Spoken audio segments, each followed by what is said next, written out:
Hello! Hi అండి అందరికీ. అందరూ ఎలా ఉన్నారండి? చాలా బాగున్నారు కదా! నేను కూడా బాగున్నానండి. నేను ఇక్కడ వచ్చేసి ఎగ్ ఫ్రై చేస్తున్నానండి.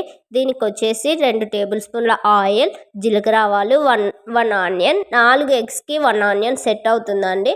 ఇక్కడ కొంచెం మగ్గిన తర్వాత 2 పచ్చిమిరపకాయలు వేసానండి. వేసిన తర్వాత కరివేపాకు కూడా వేసేసుకున్నాను. ఇది చాలా అంటే చాలా బాగా చేసుకోవచ్చండి ఈజీగా. బ్యాచిలర్స్ కూడా చాలా ఈజీగా అయిపోతుంది. ఎప్పుడన్నా మనకి తొందరగా కావాలి అనుకున్నప్పుడు ఇలా చేసుకోవచ్చు. 1 టేబుల్ స్పూన్ పసుపు, 1 టేబుల్ స్పూన్ ఉప్పు ఇలా వేసుకోవచ్చండి.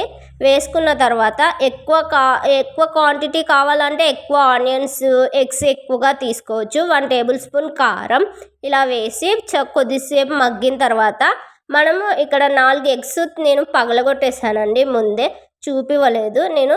ఇక్కడ